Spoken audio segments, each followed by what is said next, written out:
আজকে হঠাৎ করে আমি মেলান্ততে আসলাম একটা নার্সারিতে। এই নার্সারিতে এসে আমার একটা নতুন অভিজ্ঞতা তৈরি হলো যে ফলটা আমি আসলে সাধারণত টেলিভিশনে বা এবং পেপার পত্রিকায় দেখা হতো। তো হঠাৎ করে আপনি একটা প্রতিবেদনে দেখতে পাই যে এই আনারকলি বা ট্যাং ফলটা আপনার জামালপুরের মেলান্ত উপজেলায় চাষ হচ্ছে। তো যাই হোক, যেই ভাবা সেই কাজ, আমি আসলাম এই ফলটা, এই ফলের যে স্বাদ, এই স্বাদটা নিতে এবং জায়গাটা দেখতে। তো যাই হোক, আমি ইতিমধ্যে এই ফলটা আমি কখনো খাই নাই, এই সময়ে খাচ্ছি আর কি। আর এই ফলের স্বাদটা কেমন আমি একটু উপভোগ করি। টেস্ট করেন, টেস্ট করে বললেন যে আচ্ছা, ঠিক আসলে আছে। এটা কেমন লাগে। মূলত এটা যে আমরা কাঁচা তেঁতুল, যে কচি কাঁচা তেঁতুল, এই কচি কাঁচা তেঁতুলের যে স্বাদটা একটু হালকা মিষ্টি, টক যে ভাবটা আছে এরকম।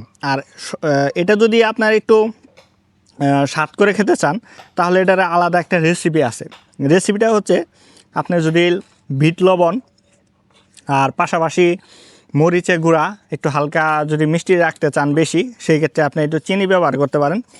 তো যাই হোক, এই যে উপকরণগুলো আছে এই উপকরণগুলো দিয়ে যদি আপনি ফলটাকে এইভাবে আপনার একটু করেন, প্রসেস করে নেন, তাহলে এই যে এটার স্বাদ আসলে বলে প্রকাশ করা যাবে না। আপনার এটা কিন্তু খেয়ে অনেক তৃপ্তি পাবেন। আর বিশেষ করে এটা আপনার যেহেতু গরম দিন, আপনার এটার যে স্বাদ যেটা দেখতে পাচ্ছি, এটা ভিটামিন সি এর অভাবটা কিন্তু আপনার অনেকটাই পূরণ করে থাকবে আপনার শরীরের। তো সর্বোপরি আমি বলতে পারি এই ফলটা সবারই একটা প্রিয় ফল ধরতে গেলে। আর যেহেতু আমাদের জামালপুরে হাতের নাগালে আসছে, আস্তে আস্তে এটা লোকাল বাজারে চলে যাবে, তখন কিন্তু সবাই খেতে পারবেন, এটা স্বাদ বুঝতে পারবেন, আর সবাই এই ফলের সাথে পরিচয় হতে পারবেন। তো যাই হোক, সবার নিমন্ত্রণ রইল, আপনারা যদি মেলান্দতে আসেন তাহলে অবশ্যই এদিকে একটু খোঁজ নিয়ে আপনারা এই ফলের স্বাদ উপভোগ করতে পারবেন আশা করি। ধন্যবাদ সবাইকে। জি ভাই, আবার ইনশাল্লাহ আগামীতে আসবেন।